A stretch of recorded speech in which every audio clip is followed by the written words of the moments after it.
Friends, ഇനി നമുക്ക് വളരെ ഹെൽത്തി ആയിട്ടുള്ള ഒരു ഓട്സ് ദോശയുടെ റെസിപ്പി നോക്കാം. അതിനു വേണ്ടി ഒരു ബൗളിലോട്ട് 1 കപ്പ് ഓട്സ് ഇടുന്നുണ്ട്. ഒരു 1.5 കപ്പോളം വെള്ളം ഒഴിച്ചിട്ട് ഇതൊരു 10 മിനിറ്റ് കുതിർത്ത് വെക്കണം. ഓട്സ് ഒന്ന് നല്ലപോലെ കുതിർന്ന് വന്നിട്ടുണ്ട്. ഇനി നമുക്കിതൊരു മിക്സിയുടെ ജാറിലോട്ട് മാറ്റാം. മിക്സിയുടെ ജാർ എടുത്തിട്ടുണ്ട്. ഇനി ഇതിലോട്ട് 2 ടേബിൾ സ്പൂൺ തൈര് ചേർത്ത് കൊടുക്കാം.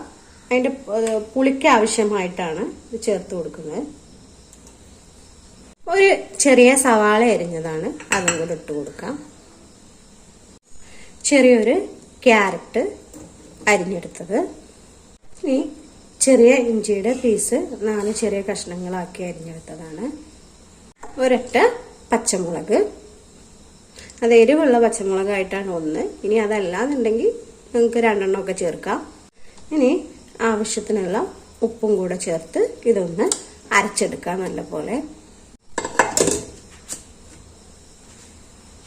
നല്ലപോലെ ഇതെല്ലാം ഒന്ന് അരച്ചെടുത്തിട്ടുണ്ട്.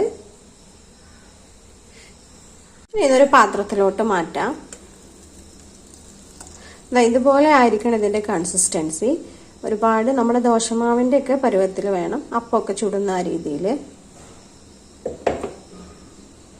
ഉപ്പൊക്കെ നമ്മൾ അരച്ചപ്പോൾ ചേർത്തത് കൊണ്ട് ഉണ്ടാവും. ഇനി ഇല്ലെങ്കിൽ ഈ സമയത്ത് നമുക്ക് ഇടാം. അപ്പം ചുട്ടെടുക്കാൻ വേണ്ടി ഗ്യാസിലോട്ട് ഒരു പാൻ വെച്ച് കൊടുത്തിട്ടുണ്ട്.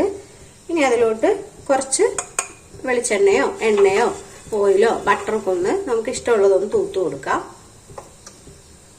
ഫ്ലെയിം വളരെ കുറച്ച് വെച്ചിട്ട് നമുക്ക് മാവ് ഒഴിച്ചു കൊടുക്കാം.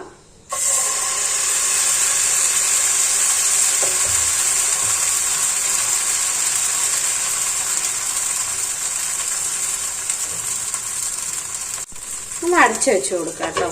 ഒരു ഭാഗം ഒന്ന് വേകുന്നത് വരെ. തിരിച്ചിടുമ്പോൾ ഒന്ന് ശ്രദ്ധിക്കുക കേട്ടോ, കാരണം ഓട്സിന് തീരെ കട്ടിയില്ലാത്തതാണ്.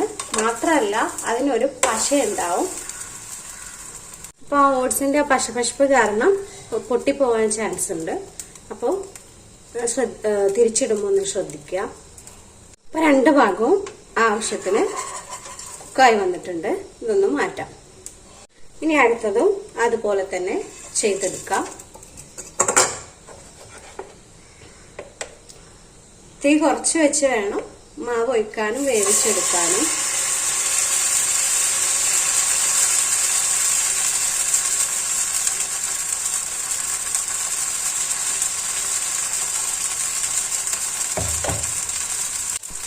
അടച്ചു വെച്ചു കൊടുക്കാം.